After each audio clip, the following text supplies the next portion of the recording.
ত্রিভুবনকে পালন করে দেয় সেই গোপীচরণ আমি ধারণ করি বাড়ির মাঝে।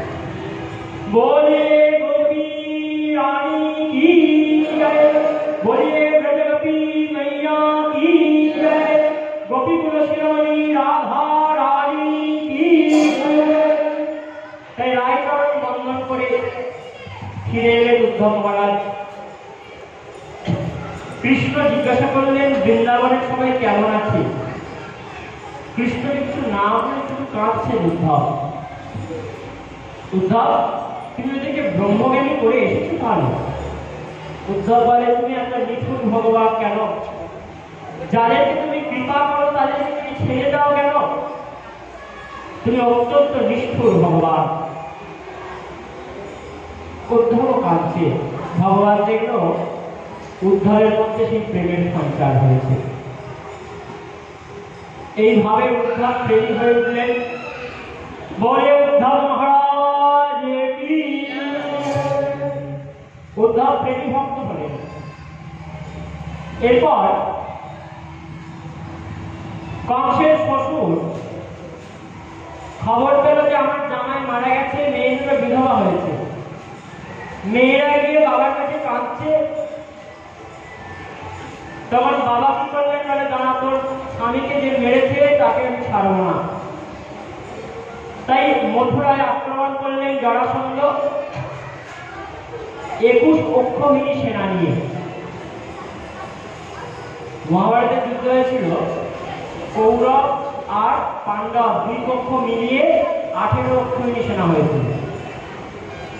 কৌরবদের 11, পাণ্ডবদের 7, যোগ করে 18 অক্ষৌহিণী। আর জরাসন্ধ একা কৃষ্ণকে আক্রমণ করেছে 18 অক্ষৌহিণী সেনা নিয়ে। এত সেনা নিয়ে আক্রমণ করেছে কৃষ্ণকে। কৃষ্ণ বলরাম কোনো সেনা নিয়ে গেলেন না, দুজনে গেলেন। সমস্ত সৈন্যদেরকে বধ করলেন। বলরাম গেছে জরাসন্ধকে ধরতে, বলে দাদা রে ছেড়ে দে, ছেড়ে দে, মারিস না, মারিস না। বলরাম বলে ভাই ছাড়বো কেন? বলে দাদা এখন যদি মেরে দিস তাহলে আর বাকি পাপীগুলোকে নিয়ে আসতে পারবে না। যত বেশি পাপী আসবে, যত বেশি পাপীকে মারবো, পৃথিবী যত পাপ শূন্য হবে। তাই এখন ছেড়ে দে। ওরা যে ক্যাম্প বানিয়ে এসেছিল, সৈন্যদের যেগুলো খাবার দাবার নিয়ে যাও, আমাদের রাজ্যের সীমায় এসেছিল, তো ওদের খাবার দাবার লুট করে নিয়ে পালিয়ে যাও। আমরা তো আগে থেকে চোর, তাই চুরি করতে কোনো দোষ নেই, নিয়ে পালিয়ে যাও, মথুরাবাসী আনন্দে খাবে। তাই মথুরাবাসী করে সব খাবার দাবার নিয়ে কৃষ্ণ চলে গেলেন। জরাসন্ধ আবার 21 অক্ষৌহিণী সেনা নিয়ে আক্রমণ করলেন। কৃষ্ণ আবার সব সেনাদেরকে মারলেন, জরাসন্ধকে নিয়ে দিলেন। এইরকম করে 17 বার জরাসন্ধ আক্রমণ করলেন। কৃষ্ণ প্রত্যেকবার সেনাদেরকে মেরে জরাসন্ধকে ছেড়ে দেন। 18 বারের বার জরাসন্ধ ব্রাহ্মণদেরকে বন্দী করলেন। বন্দী করে সংকল্প করলেন যে তোমরা যদি আমাকে না জিতাতে পারো যুদ্ধে, কৃষ্ণ যদি না হারে, তাহলে তোমাদের মস্তক ছেদন করবো। ব্রাহ্মণরা ভগবানের চরণে প্রার্থনা করলেন, হে প্রভু, তোমাকে এবার হারতেই হবে, না হলে আমাদের মস্তক ছেদন পাবে। নম ব্রহ্মণ্য দেবায় গো ব্রাহ্মণ হিতায়। তুমি গো আর ব্রাহ্মণের হিতকারী, তাই তুমি আমাদের রক্ষা করো। এই বলে তারা কৃষ্ণ পূজা করলেন। ভগবান কৃষ্ণ দেখলেন ভক্তদেরকে তো রক্ষা করতেই হবে, ব্রাহ্মণ দল কি করে নাকি। তাই ভগবান কৃষ্ণ যুদ্ধ করতে এলেন বটে, কিন্তু সব সেনাদেরকে মারলেন। অন্তিমে জরাসন্ধের কাছে নিজে পরাজিত হয়ে ছুটে পালিয়ে যাচ্ছেন। এমন সময় জরাসন্ধ আরেকদিক থেকে কালযবনকে বলেছেন তুমি আক্রমণ করো। কালযবন আক্রমণ করলেন ভগবান কৃষ্ণের উপর তার সমস্ত যবন সেনা নিয়ে। ভগবানকে নারদ মুনি বললেন যে তুমি এবার যুদ্ধ করতে যেও না, তুমি ফুলমালা সে করে যাও, মালা পরে যাও। তেমন ভাবেই রাখাল এসে কৃষ্ণ গেলেন। কালযবন বলছে, বাচ্চা তুই যুদ্ধ করতে এসেছিস, একটা তীর্থ নিয়ে কি যুদ্ধ করবি? কৃষ্ণ বলে এসো না। তোর তো গলা টিপলে তুমি বেরিয়ে যাবে, তুই কি যুদ্ধ করবি? পেছনে ছুটেছে, দৌড়েছে। আর কৃষ্ণ তখন জোরে দৌড় দিয়েছে। যখন একটু ভয় দেখিয়ে সঙ্গে সঙ্গে কৃষ্ণ দৌড় পেছনে পেছনে ছুটতে ছুটতে যাচ্ছে। কৃষ্ণজি একটি পাহাড়ের গুহার মধ্যে ঢুকে পড়লেন। কালযাবন প্রবেশ করলেন, দেখতে পেলেন কৃষ্ণ নিজের ওড়না পরে আর মালা পরে একটি জায়গায় শুয়ে আছে চাদর চাপা দিয়ে। বলে, বেটা আমাকে ছুটি এখানে ঘুমানো হচ্ছে? তিনবার বলার পর লাথি মেরেছেন একটা। যিনি উঠলেন তিনি অন্য কেউ নয়, তার নাম মুচকুন্দ। উঠে চোখটা খুললেন, কালযাবন ভস্মীভূত হয়ে গেল। ভগবান বেরিয়ে এলেন, মুচকুন্দকে আশীর্বাদ করলেন। এই মুচকুন্দ স্বর্গে ইন্দ্রদের হয়ে যুদ্ধ করেছিলেন অনেক, তাই ইন্দ্ররা আশীর্বাদ দিতে চাইলে তিনি চান আমি একটু শান্তি করে ঘুমোতে চাই। ইন্দ্র আশীর্বাদ দেয় তুমি সারা জীবন ঘুমোবে, যখন সময় হবে কেউ যদি তোমাকে অসময়ে তোমার ঘুম ভাঙায় তাহলে তার দিকে চোখ দিলে তুমি সে ভস্মীভূত হবে। তাই ভগবান কৃষ্ণ এইভাবে কালযাবনকে বধ করলে, মুচকুন্দকে আশীর্বাদ দিলেন তুমি যাও, তুমি ভগবত ভক্ত হও। সেই মুচকুন্দই পরবর্তী জন্মে আমাদের বাংলার কবি জয়দেব গীত গোবিন্দ রচনা করেছিলেন। মুচকুন্দই বলা হয়, মুচকুন্দ পরবর্তী জন্মে জয়দেব কবি হয়ে এসেছিলেন। এইভাবে মুচকুন্দ উদ্ধার করলেন ভগবান, কালযাবনকে বধ করলেন। জরাসন্ধ ভগবানের পেছনে পেছনে দৌড়াচ্ছে, ভগবান আবার গিয়ে পাহাড়ে ঢুকলেন। জরাসন্ধ বলে, আমি কালযাবনের মতো বোকা নয় যে আমিও পাহাড়ে ঢুকবো। কোথায় আছিস, কে আছিস? সব সেনাদেরকে ডাকলেন। বলে, পাহাড়ের চারিদিকে আগুন লাগিয়ে দিয়ে পাহাড়টাই ঘুরে যাবে, তাহলে আর কৃষ্ণ বাঁচবে না। কৃষ্ণ বলরাম কি করলেন? বলে, দাদা এখানে থাকাটা ভালো হবে না, তাই চলো দ্বারকায় গিয়ে আমরা নগর বসাই। যোগমায়া শক্তিতে দ্বারকা তৈরি হলো। মথুরা থেকে সবাইকে নিয়ে দ্বারকায় চলে গেলেন ভগবান কৃষ্ণ। পাহাড় থেকে ঝাঁপ দিলেন, নদীতে করলেন প্রবর্ষণ, পাহাড় থেকে পর্বত থেকে, এবং সমুদ্রে গিয়ে দিয়ে গিয়ে দ্বারকায় গিয়ে ভগবান কৃষ্ণ দ্বারকাধীশ হলেন। আসলে সিংহাসনে যাকে বসালেন সেই উগ্রসেনকে। তিনি নিজে রাজা হয়নি, কোনদিন রাজা হননি, তিনি উগ্রসেনকে রাজা করেছিলেন। দ্বারকায় গেলেন, দ্বারকাধীশ হলেন। বলিয়ে দ্বারকাধীশ ভগবান কি। এমন সময় একটা চিঠি এলো।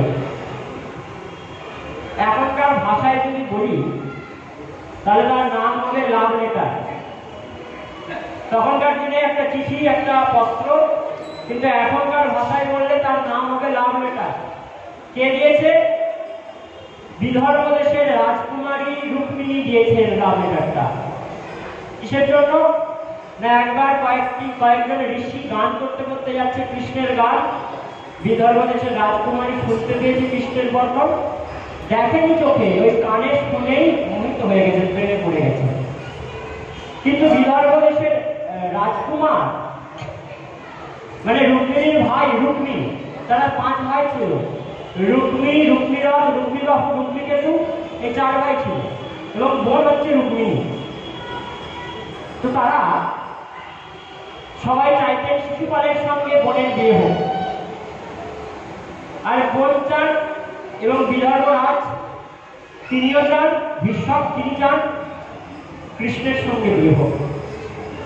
তাই বোন কি করেছেন, একটা প্রেমপত্র কৃষ্ণের কাছে পাঠিয়ে দিয়েছেন ব্রাহ্মণকে দিয়ে। ব্রাহ্মণ গিয়ে কৃষ্ণকে রাতের অন্ধকারে চিঠি দিল। কৃষ্ণ চিঠি পেয়ে পড়ে ফেলে সঙ্গে সঙ্গে রথ বার করে, অন্য সময় বলে দারুক, সারথি ড্রাইভারকে বলে তুমি রথ চালাও। এখন আর দারুককেও বলে নিজে রথে উঠে আরম্ভ করে দিয়েছেন যাওয়া। বলরাম দূর থেকে দেখে ভাবে, কি ভাই এমন করে যাচ্ছে কেন, যেখানে যায় আমাকে নিয়ে যায়, যাই তো মনে হয় কোনো গোপন ব্যাপার, পেছনে পেছনে যাই। বলরাম পেছনে পেছনে যাচ্ছে। রাত্রের অন্ধকারে সেই বিদর্ভ রাজ্যে প্রবেশ করে গেলেন কৃষ্ণ। রুক্মিণীকে গোপন সূত্র দিয়ে খবর পাঠিয়ে দিলেন, আমি এসে কিছু চিন্তা নাই।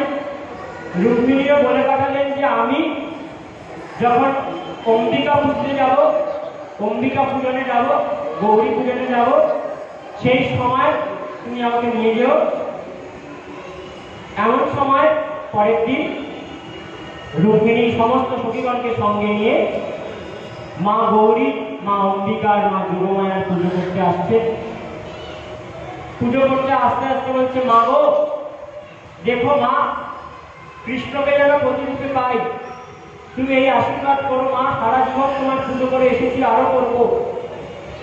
এমন সময় সবাই দেখতে এসেছে রাজকুমারীকে, চারিদিকে পাহারা। রাজকুমারী ঘোমটা দিয়েছিল, ঘোমটাটা যখনই খুলেছে রাজকুমারীর সৌন্দর্য দেখে সমগ্র বিদর্ভবাসী রাজকুমারীকে একবার স্পর্শ করার জন্য ছুটে আসছে। আর ওই ভিড়ের মধ্যে প্রহরা, যত পাহারা ক্লাব ছিল, সবাই অন্যমনস্ক হয়ে পড়ল। এমন সময় রথ নিয়ে কৃষ্ণ এলেন, রুক্মিণীকে হাত ধরে তুলে নিলেন রথের মধ্যে এবং রথ চালিয়ে রুক্মিণী হরণ করে পালিয়ে আসছেন। বলিয়ে রুক্মিণী হরণ ভগবান কি। এখন যত সিনেমায় হিরোইনকে নিয়ে পালিয়ে যায় না, সব ওই কৃষ্ণের নাম থেকে আরম্ভ হয়েছে। ভগবান কৃষ্ণ এদের আদি গুরু। তাই কৃষ্ণ এইভাবে রুক্মিণীকে হরণ করে নিয়ে আসছেন। ভাই রুক্মিণী বলে, ছাড়বো না, কৃষ্ণকে বধ করবো, না হলে আমি এই রাজ্যে ফিরবো না। পেছনে পেছনে গালাগালি দিতে আসছে। বোন বলছে, ছেড়ে দাও, আর কিছু করো না, দাদা হয়।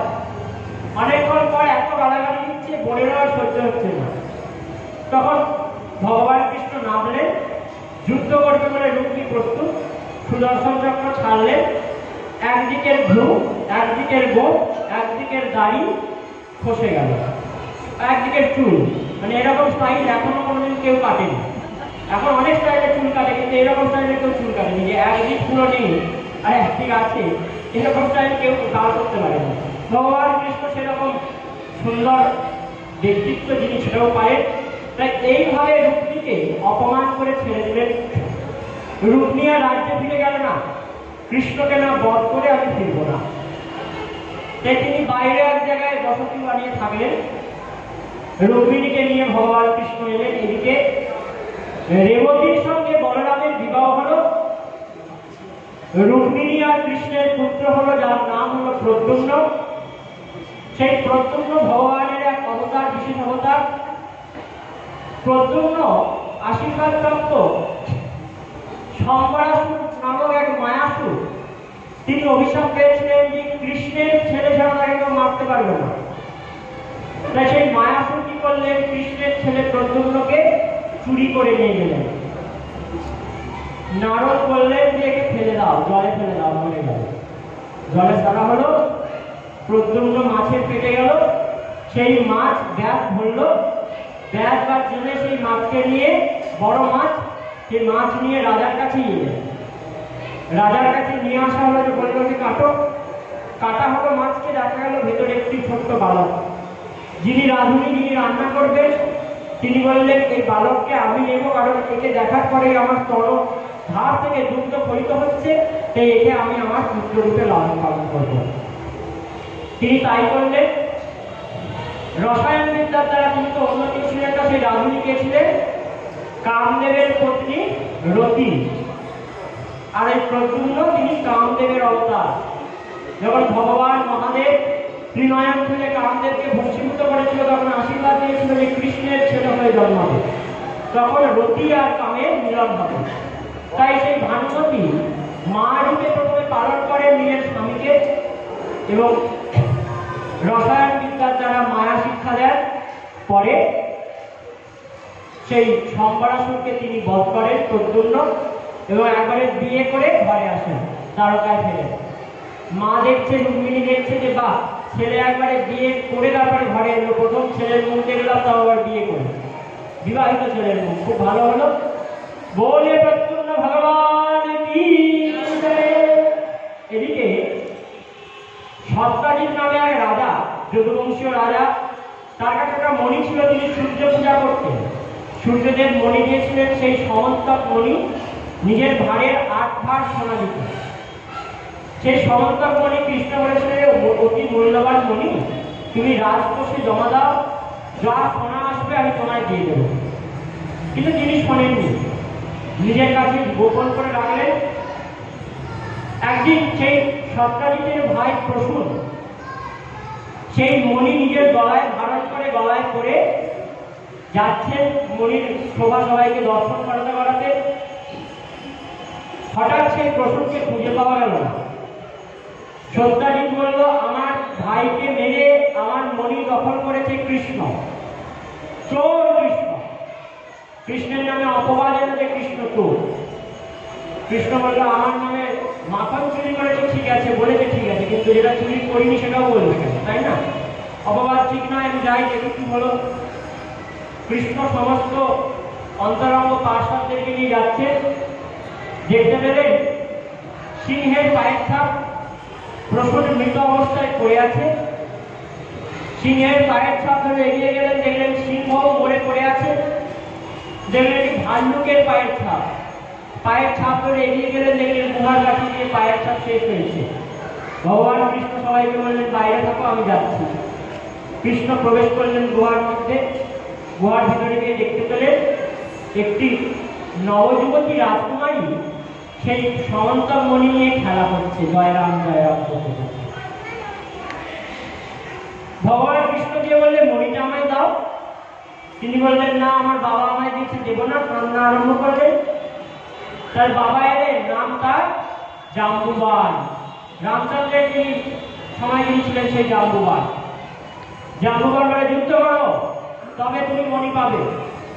যুদ্ধ আরম্ভ করলেন, কেউ হারে না। বহুদিন ধরে যুদ্ধ চলল। জাম্বুবান অন্তিমে বলছে এতদিন ধরে আমার সঙ্গে লড়াই করতে অন্য কেউ পারে না, তুমি কে বলো? তখন ভগবান কৃষ্ণচন্দ্র জাম্বুবানের কাছে রাম রূপে প্রকট হলেন। বলে রামচন্দ্র ভগবান কি জয়। জাম্বুবান আগের বারে যুদ্ধ করতে পারেনি, বুড়ো তো, তাই বুড়ো বলে যখনই যুদ্ধ করতে যায় কম বয়সী বানররা তারা বলতো আমরা যুদ্ধ করে দিচ্ছি। তাই জাম্বুবান বলেছিল প্রভু আমি যুদ্ধ করতে চাই। প্রভু বললেন এবারে নয়, পরের বারে তুমি আমার সঙ্গে যুদ্ধ করবে। তাই কৃষ্ণ অবতারে জাম্বুবানের সঙ্গে ভগবানের যুদ্ধ হলো। ভগবানকে বললেন প্রভু তোমায় আমি মণিতে দেব, মণিতে আমি কন্যাকে দিয়েছি, তাই দান যে বস্তু দিয়ে দিয়েছি সেই বস্তু করে দিই কি করে? প্রভু বললেন কোনো উপায় নেই। বলে একটা উপায় আছে প্রভু। কি উপায়?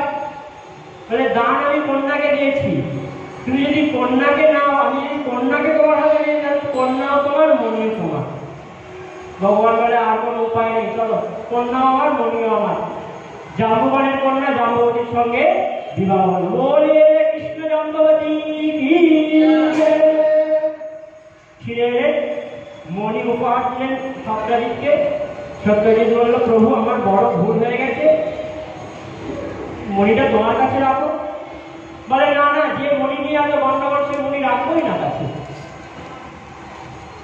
বলে প্রভু যদি মণিটা নিতে হয় তাহলে একটা জিনিস নিতে হবে। কি জিনিস? তাহলে আমার এই বিবাহযোগ্য কন্যা কি আছে, এটাকে নিতেই হবে। তাই সেই বিবাহযোগ্য কন্যাকেও কৃষ্ণ বরণ করলেন, নাম তার সত্যভামা। সত্যভামাকে কৃষ্ণ বিবাহ করলেন।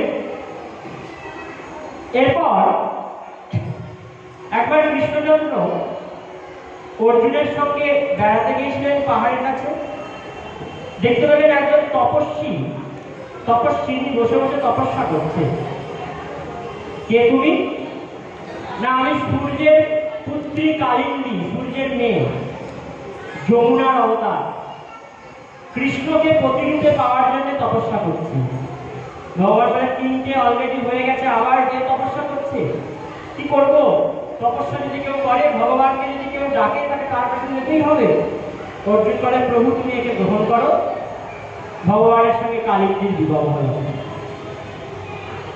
একজন রাজা নাগনবান বলে তিনি সভায় রেখেছেন যে আমার কাছে 4টি ষাঁড় আছে, এই 4 ষাঁড়কে একসঙ্গে যে হারাতে পারবে তাকে আমি আমার কন্যাকে দান দেব। নাগ্ন যদি প্রার্থনা করে কৃষ্ণের চরণে প্রণাম করে, হে প্রভু তুমি অন্তত এসো, কেউ তো 4 ষাঁড়কে হারাতে পারবে না, তুমি আমাকে নিয়ে যাও। তাই ভক্তের প্রার্থনা শুনে ভগবান এলেন, 4 রূপ ধারণ করে 4টি ষাঁড়কে পরাজিত করলেন। নাগনবানের কন্যা নাগ্নজ্যোতির সঙ্গে ভগবানের বিয়ে হলো। বিয়ে যে শুধু হলো তা নয়, 10 লক্ষ ঘোড়া, 11 লক্ষ হাতি, 20 লক্ষ দাসী, সব দাসীদের গলায় 10 ভরি করে সোনার হার, এবং তাদের সেবার জন্য আরো বস্তু, আরো দাসী, সবকিছু যৌতুক হিসাবে দিলেন কৃষ্ণকে। যৌতুকও ভালো পেল, বিয়েও হয়ে গেল। তাই নাগরীর সঙ্গে কৃষ্ণের এইভাবে বিয়ে হলো। এইভাবে একে একে 8 জনের সঙ্গে বিয়ে করলেন। সময় বেশি নেই, তাই যেহেতু এগোতে হয় তাই আলাদা আলাদা করে বলছি না। আর 5 রানীর সঙ্গে বিয়ে হলো। একবার দেবরাজ ইন্দ্র এসেছেন কৃষ্ণের কাছে মা অদিতিকে নিয়ে, যে আমার মা অদিতির কানের কুণ্ডল চুরি করে নিয়ে গেছে নরকাসুর, তুমি তার কাছ থেকে আমায় রক্ষা করো, মায়ের কুণ্ডল ফিরিয়ে দাও। নারদ এসে বললে নরকাসুর 16,100 জন রাজকুমারীকে বন্দী করেছে, তাদেরকে ছাড়িয়ে আনতে হবে। প্রভু সত্যভামাকে নিয়ে গরুড়ে করে গেলেন। গরুর বাহনে করে গিয়ে সেই নরকাসুর বা ভৌমাসুরের সঙ্গে প্রভুর যুদ্ধ হলো। প্রভু কোনো মতে যেতেন না, বারবার হেরে যাচ্ছে। এমন সময় সত্যভামা বলে উঠল, প্রভু ওকে মেরে ফেলো, মেরে ফেলো, মেরে ফেলো। 3 বার যখন বলেছে সঙ্গে সঙ্গে ভগবান সুদর্শন চক্র দিয়ে ভৌমাসুরকে বধ করলেন। সত্যভামা বললে এতক্ষণ মারছিল না কেন? বলে তুমি হচ্ছ ভূমির অবতার। সত্যভামা ভূমির অবতার। আমি যখন বরাহ ভগবান পেয়েছিলাম তখন ভূমি আর বরাহের পুত্র, মানে আমাদের পুত্র এই নরকাসুর। তুমি বলেছিলে ছেলে অসুখ হয়েছিল, কি হয়েছে? যতক্ষণ না আমি মা 3 বার করি একে মারা যাবে না, তাই তোমাকে নিয়ে যুদ্ধ করতে এলাম। তুমি যখন বললে মেরে ফেলো, মেরে ফেলো, মেরে ফেলো, তখন একে মারলাম। এইভাবে নরকাসুরকে বধ করে কানের কুণ্ডল নিয়ে যাবে। এমন সময় 16,100 জন কন্যা এসে বলছে, প্রভু আমরা ঠিক করেছি, আমরা জলে প্রাণ দিয়ে আত্মহত্যা করব, আমরা জলে ডুব দেব। কেন? কারণ আমাদের পানি গ্রহণ করেছে ওই ওষুধ, তো আমাদেরকে আর কেউ ঘরে তুলবে না। তখনকার দিনে কেউ কোনো বড় পুরুষ যদি একবার হাত স্পর্শ করতো কোনো নারী কুমারী, তাহলে তাকে আর কেউ ঘরে তুলতো না। তাই আমাদের ভিতরে কেউ নেবে না, তাই হয় ব্যভিচার বৃত্তি করতে হবে, আর না হলে মারা যেতে হবে। তাই প্রভু কি করা যায় তুমি বলো? প্রভু বলে আমি তো পাপ কমানোর জন্য এসেছি, পাপ বাড়াবার জন্য আসিনি। তোমরাই বলো কি উপায় আছে? বলে প্রভু আমাদের জন্য তুমি গ্রহণ করো, সবাইয়ের চরণ, সবাইকে যিনি গ্রহণ করেন সেই তুমি যদি আমাদের গ্রহণ করো তাহলে আমরা রক্ষা পেতে পারি। তাই ভগবান বললেন ঠিক আছে, তোমরা সবাই যাও, তোমাদের সঙ্গে বিয়ে হবে। সবাইকে তিনি দ্বারকায় পাঠালেন এবং কানের কুণ্ডল ফেরত দিতে স্বর্গে গেলেন। স্বর্গে গিয়ে পারিজাত বৃক্ষ দেখে সত্যভামা ভালো লেগে গেল। সত্যভামা বলছে বৃক্ষটা খুব সুন্দর, ফুলগুলো মাথায় বসলে বেশ ভালোই দেখতে লাগে। কৃষ্ণ বলে চলো বৃক্ষ সমেত নিয়ে যাচ্ছি, আমাদের বাগানেকে লাগিয়ে দেবো। ইন্দ্রাজ বলে খবরদার, আমার পত্নী সতী